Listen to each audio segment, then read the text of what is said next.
¿Qué? No pasa nada. Déjalo así. Ahora te cambio, vení. Ahora te cambio. Toma. Déjalo ahí que ahora te cambio. Vamos, ahora te cambio. Come.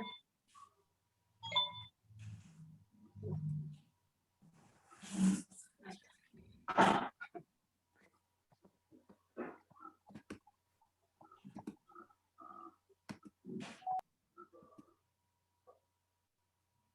Profe, Sí.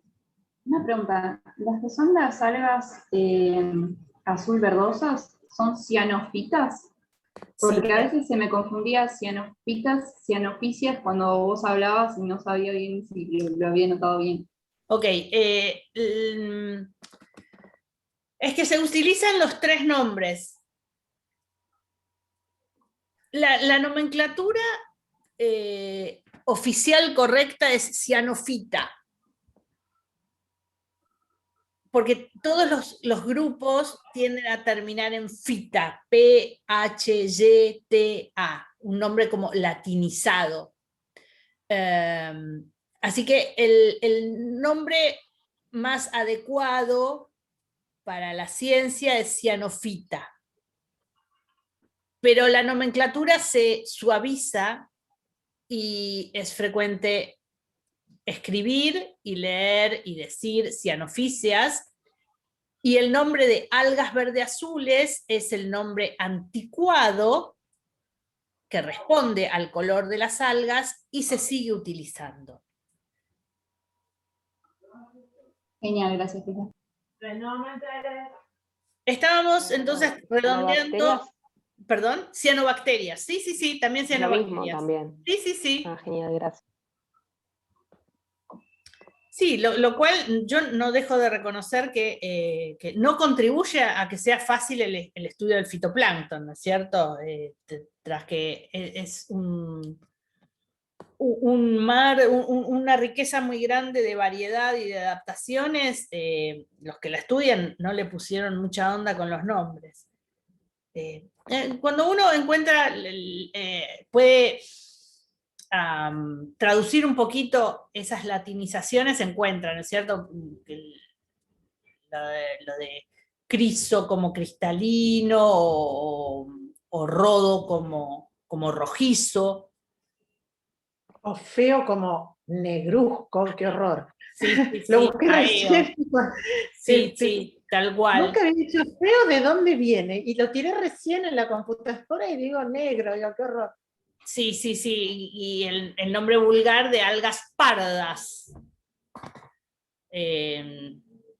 Así es, la nomenclatura no ayuda a facilitar el estudio. Entonces, a ver, yo sé que no es fácil la primera vez que uno ve, pero con lo que han visto ya en el video, con lo de la clase de hoy y con los ejercicios que se van a plantear en el trabajo práctico, de a poquito el ojo se va amigando con algunas formas, con algunas características, y además existen claves, y por suerte una de las claves que ustedes van a utilizar en el trabajo práctico es una clave visual, una clave que va separando dicotómicamente, pero no a través de identificar características por una descripción, sino por imágenes que te muestran la categoría que va abriendo y separando las ramas.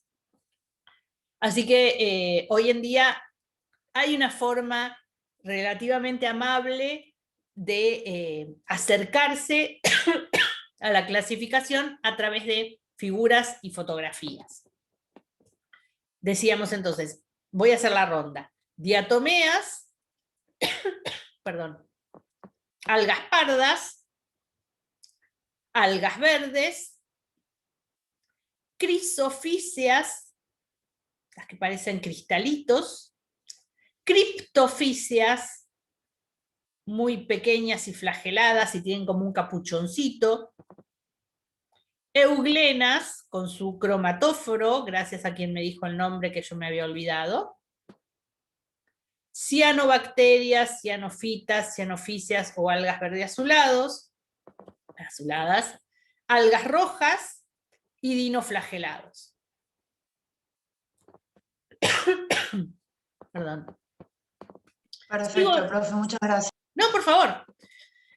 Sigo entonces, vuelvo a esta figura entonces en la cual veíamos cómo lo que parece ser un ambiente homogéneo no lo es en absoluto, y menos en el ciclo anual. En el ciclo anual hay momentos en donde tengo los nutrientes disponibles y donde no. Hay momentos en donde hay más luz y donde hay menos. Hay momentos en donde las aguas están con mayor temperatura y con menos temperatura. Entonces, hay momentos de impacto de los predadores y hay momentos en donde los predadores están prácticamente ausentes. Entonces, esa combinación de factores hace que la carta de triunfo la vayan teniendo distintos grupos algales. Y por eso las ventanas de oportunidad de aprovechamiento de los recursos en distintos momentos del año. Y de alguna manera, si lo vemos así, si extraemos del telón de fondo el reemplazo de unos grupos por otros a medida que se va modificando el ambiente, ¿a qué les hace acordar? También un concepto clásico de la ecología general.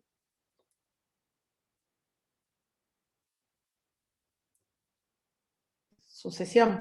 Bien, esto es una sucesión. Lo que ocurre es que en la sucesión terrestre clásica, la duración del ciclo de vida de los organismos es mayor que el periodo de cambio de las características ambientales. Entonces la sucesión es como unidireccional.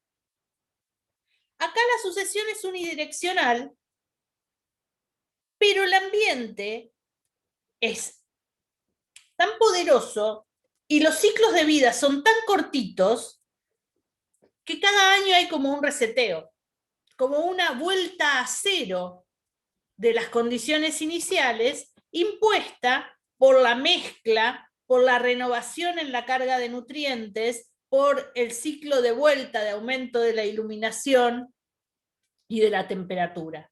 Es una sucesión de verano, una sucesión durante la estación de crecimiento que luego vuelve a cero en la primavera siguiente. Bien.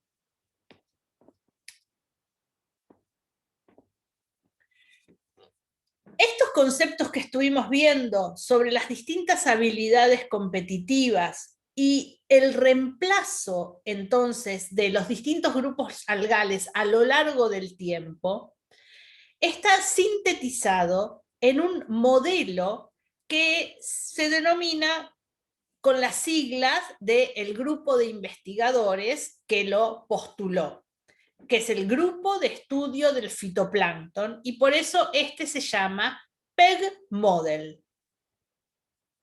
Propuesto por Sommer en el 86, pero como ven ustedes, sintetiza ideas que son previas. Y que de alguna manera entonces se vuelca en esta imagen que muestra la sucesión de distintos grupos algales y los pulsos de crecimiento en respuesta a factores físicos, a impacto de la predación y a la mayor o menor limitación de nutrientes. Modelo que tiene un formato diferente en ambientes más productivos o menos productivos. Siempre sabemos que los ambientes más productivos, los lagos eutróficos, tienden a ser como más dramáticos en la respuesta. El crecimiento de las algas en la primavera es explosivo y las aguas pasan de un estado relativamente claro del invierno a una sopa de arvejas cuando estalla el crecimiento de las diatomeas, y más aún cuando empieza el crecimiento de las clorofisias también. Pero el impacto del zooplancton es tan fuerte que clarea el agua justamente en la fase de aguas claras. En el ambiente oligotrófico, la menor dotación de, crecimiento, de nutrientes hace que el crecimiento algal sea menor, el zooplancton, por lo tanto, tiene un impacto más reducido y no se ve tan dramáticamente esta explosión demográfica de alguna población de algas del fitoplancton y de clareo del agua durante la fase de aguas claras. Más adelante también aparece el concepto de grupos funcionales del fitoplancton, que es otra mirada sobre lo mismo, sobre las distintas habilidades competitivas y de tolerancia al estrés que tienen distintos grupos, que podemos identificar entonces dominando en distintos momentos del año o en distintos tipos de ambientes acuáticos. Para terminar, entonces, una figura que intenta sintetizar estas cosas que estuvimos viendo. Es una combinación en una misma serie de gráficos, nuevamente, del impacto de valores, de variables físicas. Aquí arriba tenemos la radiación solar, la temperatura y el enfriamiento por evaporación. Factores químicos, la dotación de nutrientes que baja en el epilimnion durante la estratificación térmica. El impacto de factores biológicos, acá tenemos la herbivoría de zooplancton de distinto tipo, y el impacto de factores de senescencia asociados a ataque de bacterias y de patógenos del bacterioplancton. Y en el medio la respuesta entonces de los grupos algales. Estos picos de crecimientos asociados a la primavera que disminuyen en el verano por la acción de agotamiento de nutrientes e impacto de herbivoría, y el aumento ocasional, breve, durante el otoño hasta que se establece la temporada o de menor precipitación no, o de menor temperatura o de menor iluminación en el invierno. Esto también les voy a pasar esta imagen, así la pueden estudiar y analizar, la interacción entre factores, como decíamos, físicos, químicos, biológicos, y como consecuencia entonces esta sucesión de tipos algales a lo largo de la temporada de crecimiento en el epilimnio. Algunas cosas para remarcar que no me quiero olvidar. Lo de las estaciones de crecimiento, por supuesto, funciona en latitudes medias y altas. En ambiente tropical siempre es estación de crecimiento y los gradientes están dados o duran más en el tiempo, las condiciones para el crecimiento. Y los gradientes químicos dominan por sobre los gradientes físicos. Y otra cosa que también quería decir, que no me la quiero olvidar, pero ya me la olvidé. Bueno, ya va a aparecer. Del epilimnion. He mencionado muchas veces el agotamiento de nutrientes en el epilimnion a lo largo del verano. ¿Eso se ve con claridad? Se entiende como un proceso que, debido a lo que ya hemos aprendido en las clases anteriores, es fácil de deducir que así ocurra.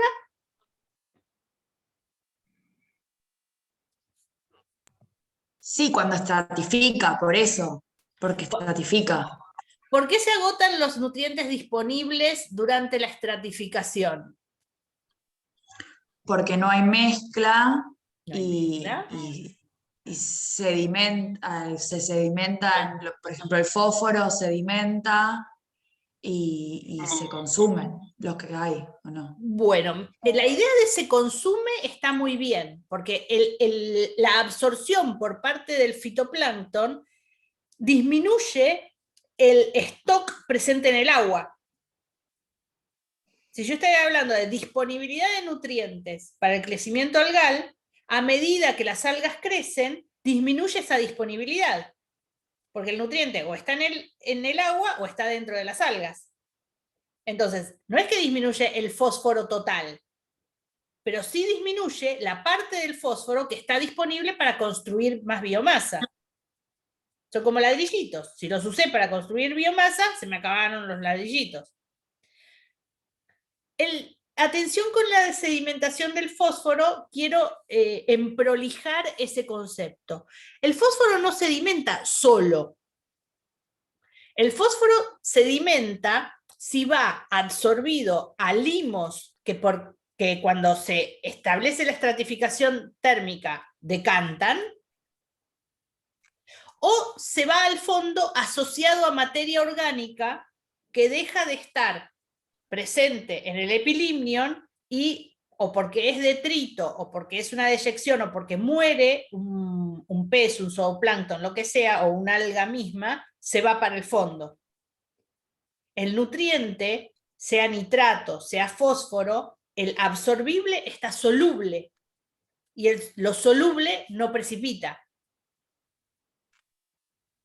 ¿De Sí, acuerdo? pero nosotros habíamos visto que la forma soluble del fósforo es de muy corta vida, o sea que generalmente no se encuentra, o sea, es muy limitado lo que hay de forma soluble, ¿o no? Sí, es poca la cantidad, pero acá viene también el juego con la absorción. En la medida en que la absorción saca fósforo soluble del agua, por equilibrio químico, las arcillas que lo tienen absorbido ceden parte del fósforo al medio. Ok. ¿De acuerdo? Bien. Entonces, entendemos el fenómeno de disminución que yo no lo tengo que señalar con el dedo, sino con el puntero, disminución del fósforo disponible en el epilimnion a lo largo del verano y su recarga en los momentos de mezcla. Recarga el epilimnion con la mezcla de otoño o con la mezcla de primavera. Muy bien. Bien, entonces recordemos que el tema de los pósters de este año, ya sea que terminemos en formato póster o terminemos en formato de presentación de Power o como sea, va a hablar del maravilloso mundo de las algas.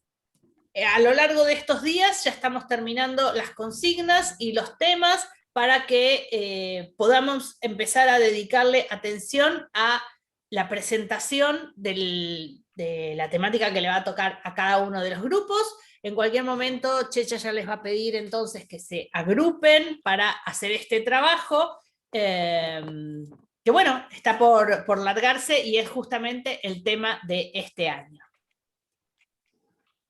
Bien, algunas palabras sobre bacterioplancton. No voy a repetir lo que dice la grabación. ¿Alguien quería hacer algún comentario? ¿Decir algo? ¿No? Bueno, escuché un micrófono.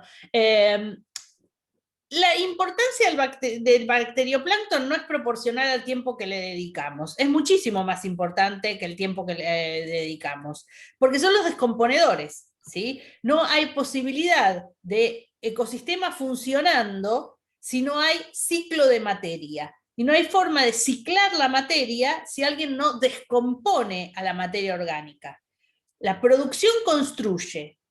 Los consumidores están ahí haciendo pasecitos, pero la materia orgánica que se destruye es la que recarga de nutrientes al medio. Así que el bacterioplancton es el principal agente de destrucción de la materia orgánica y por lo tanto es un componente crítico para cerrar el ciclo de los nutrientes. Bacterias hay en toda la columna de agua. En las aguas naturales están cargadísimas de bacterias. La cantidad de células por mililitro es muy alta. La mayoría de ellas son absolutamente inocuas. Algunas pueden ser patógenas, y por eso se le hace un análisis bacteriológico a las aguas antes de dedicarlas al consumo, o es bueno hacerlo también antes de pensar en natación, es decir, en usar un cuerpo de agua como balneario. Y la mayoría de ellas son quimiótrofas dedicadas a la destrucción de la materia orgánica. Aprovechan la energía contenida en la materia orgánica para sus procesos metabólicos y fragmentan a esas moléculas hasta devolver componentes inorgánicos al medio. Las bacterias están, decíamos, distribuidas a lo largo de toda la columna. De acuerdo al gradiente de oxígeno, algunas van a ser descomponedores aeróbicos en la parte superior o anaeróbicos si se agotó el oxígeno en el fondo. Y ustedes saben sobre los procesos de descomposición aeróbica y anaeróbica, cuáles son los productos, así que es importante eso tenerlo en cuenta. Por otro lado, la acción de los descomponedores deja, cuando ya se ha aprovechado toda materia orgánica lábil, compuestos que son insolubles, compuestos de alta relación carbono-nitrógeno, que son los que forman parte entonces de la materia recalcitrante, ácidos húmicos, ligninas y otros elementos que son ya muy difíciles de descomponer. La concentración de materia orgánica es mayor en superficie en cuanto a que hay más construcción y al haber más productores, más consumidores, hay también más liberación de materia orgánica, pero la materia orgánica va cayendo, así que tiende a concentrarse en el fondo, en donde se acumula y va a ser descompuesta a distinto ritmo, de acuerdo con la temperatura, de acuerdo con las características bioquímicas de esa sustancia, pero también de acuerdo con la dotación de oxígeno. Si hay oxígeno, la materia orgánica se descompone relativamente rápido, hasta dióxido de carbono, agua, elementos solubles que vuelven a la columna de agua. Pero si no hay oxígeno, la descomposición es mucho más lenta, tiende a acumularse la materia orgánica y además a formarse gases como el metano, como el ácido sulfídrico, que bueno, encima sabemos que participan de del efecto de calentamiento asociado a gases de invernadero. Para terminar entonces los conceptos de la clase de hoy, Periphyton, que es un grupo de productores, que en verdad es una comunidad bastante compleja la del Periphyton, ¿no es cierto? No es solamente las algas atacheadas, las algas que crecen sobre superficies. La comunidad coloniza el espacio, coloniza la superficie, de la cual puede tomar nutrientes, puede liberar enzimas que degraden esa superficie y entonces aprovechan más los nutrientes que se van liberando, pero además hay una transformación del medio que va marcando, aquí sí, una sucesión de colonización desde el sustrato limpio hasta la cobertura por Periphyton. La comunidad, como decíamos, es compleja, no solamente está formado por las algas, sino también por hongos, por bacterias. Puede tener un momento de liberación que deja superficie libre para una nueva recolonización, y depende en gran medida de la iluminación. La dotación de luz y la cantidad de superficies disponibles para la colonización son los factores limitantes al crecimiento de Periphyton, que por supuesto contribuye a la construcción de materia orgánica, a la producción primaria. No podemos decir que es cuantitativamente importante en los lagos y ríos en general, pero sí vemos que en algunos ambientes en particular, como ya vamos a ver en los ríos, en la zona litoral, es muy importante el aporte de materia orgánica sintetizado por el Periphyton.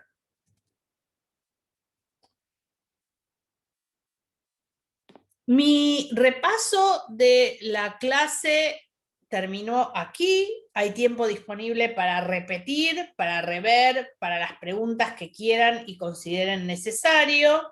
Es una clase compleja. Ecología acuática, no sé si hasta ahora les había parecido un curso fácil o difícil, pero acaba de pasar la parte fácil del curso.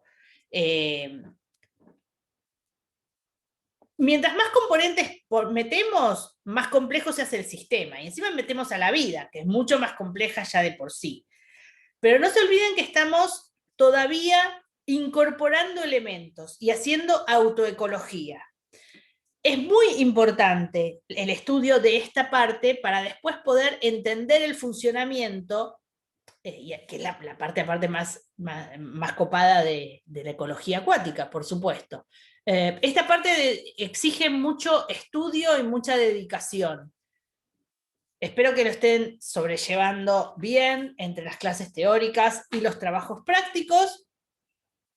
Terminó la clase de productores. Me quedo para las preguntas que hagan falta.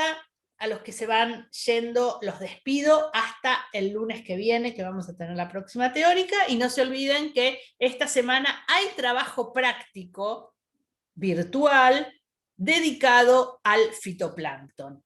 Ya Cecilia les va a disponer las consignas y les va a marcar las pautas de trabajo.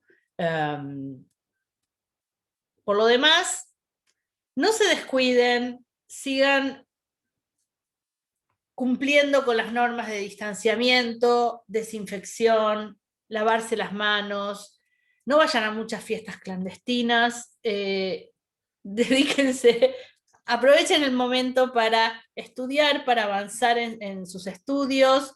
Estamos viviendo tiempos difíciles afuera y adentro, porque también es difícil sobrellevar todo esto. Ojalá este curso les esté desafiando la cabeza, por lo menos para mantenerlos entretenidos con algo útil para sus carreras y para su desempeño profesional. Aprovechenlo entonces. A los que se van, los despido. Y si hay preguntas, me quedo con mucho gusto a contestarlas. A más tardar, nos vemos el lunes que viene. Perdón, ¿puedo preguntarle algo a Checha? Por supuesto, claro que sí. ¿Checha está aquí? Hola. ¿Qué tal, Ceci? Te hago una pregunta, porque no sé si ya está terminado el cuadro colaborativo para que podamos empezar a trabajar o si vas a mandar un mail. No, el cuadro ya está, después les iba a mandar un mail, porque a algunos les arreglé algunas cositas para que sepan por qué se las toqueteé. Pero ya está el cuadro para que lo usen. Buenísimo, gracias. Cuando gracias, tengan María, por la dudas, clase. mientras lo hacen, acuérdense que me escriben y lo vamos viendo. Bueno, genial el grupo de la noche, entonces, una clase más. Yo te quiero hacer una pregunta Sí. con respecto al libro. A la hora de buscar un libro en la biblioteca, hay como mucha bibliografía, no sé cuál. Bueno, Paula, fíjate que del conjunto de libros que ofrece la biblioteca, hay muchos que son tipo caso específico, ya sea por un sitio o por un grupo de organismos. La bibliografía nosotros la hemos clasificado en aquellos libros que son abarcativos de toda la ecología acuática, y esos son los que forman nuestra bibliografía principal. Casi todos se llaman Limnology, y los autores que más consultamos son el Wetzel, ¿no es cierto? Wetzel, Horn y Goldman, Kals, Moss, y para mí también es importante el Margalef, no solamente porque está escrito en español, sino porque, a pesar de que es una enciclopedia que tiene muchos aspectos muy aburridos, tiene algunas brillanteces muy copadas. Aquí Luis en el chat dice que él tiene el PDF del Limnology de Wetzel. No sé si nos escuchaste al principio, vamos a tratar de colgarlo y ponerlo a disposición para que lo puedan tener como consulta. Después, Paula, los distintos autores tienen distintas especialidades, es decir, son ecólogos acuáticos con una especialidad y que han escrito un libro de ecología acuática completo. Entonces tienen distintas fortalezas en sus especialidades. Por ejemplo, Kalf para mí es el mejor libro en lo que hace a la descripción físico-química y sobre todo química del ambiente y el aspecto de la relación entre la cuenca y el entorno acuático. Wetzel, en cambio, es fitoplanctólogo. Entonces, si yo tuviera que hacer una consulta sobre fitoplancton, seguro que en vez de ir al CALF, voy a ir al Wetzel. Eso también en nuestra lista de bibliografía están recomendados, más que no solamente los libros en general, sino los capítulos por tema, en donde cada autor ha logrado un análisis más copado, más abarcativo. Y además están en inglés, la mayoría, ¿no? ¿Estoy entendiendo bien? Eso sí, lo estás entendiendo bien, porque eso es un problema que nos excede a nosotros, y es que la oferta bibliográfica en español es muy limitada. Y todavía el único libro de ecología acuática en español digno es el escrito por Margalef en la década del 80. Margalef era un ecólogo acuático español, un científico verdaderamente destacado, pero yo no puedo poner las manos en el fuego por ningún otro libro de limnología, no me animaría a recomendarte ningún otro libro de limnología escrito en español. En nuestra bibliografía tenemos algunos libros en español, por ejemplo, hay uno escrito, González de Infante, creo que se llama, una colombiana que escribió uno bueno de zooplancton. Y después tenemos un buen libro de macroinvertebrados argentinos, macroinvertebrados acuáticos argentinos, escrito por gente de la Universidad de Tucumán, pero son como acotados los temas, no son un gran libro de ecología acuática. Cuando me jubile... Vas a tener que escribir uno, María. Sí, cuando tenga tiempo, cuando nos retiremos todos, vamos a escribir uno. Es un deseo que tenemos, pero exige mucho tiempo y sobre todo desconectarse de otras cosas para poder concentrarse. Ojalá lo podamos hacer. Por ahora lo que podemos hacer es ofrecerles las distintas instancias de bibliografía, ofrecerles clases completas en donde recorremos los temas y donde ustedes pueden hacer las consultas y preguntarnos todos los que quieren, pero falta todavía un libro. Los que recomendamos en inglés son muy buenos. Si uno tiene paciencia y va adquiriendo el vocabulario, no son tan difíciles de leer. Y si en algún momento estás leyendo y se te complica la interpretación de alguna expresión, con mucho gusto, cualquiera de tus docentes, Checha, Fer, Nahuel, también Lucía Luciana y Rocío y yo misma podemos ayudarte a interpretarlo. Gracias. No, de nada. Gracias por la clase, María. Nos vemos. No, al contrario. Me encanta estar acá con ustedes. Mientras más participan, más divertida se hace y mejor para todos. Así que actualícense con las lecturas previas, así se hace mejor la clase. Buenísimo, gracias, profe. No, de nada. Adiós, chicos, a todos. Hasta la clase que viene. Que tengan linda noche. Chau, chau. Hasta luego. Chau, Fer. Chao, María. Nos vemos.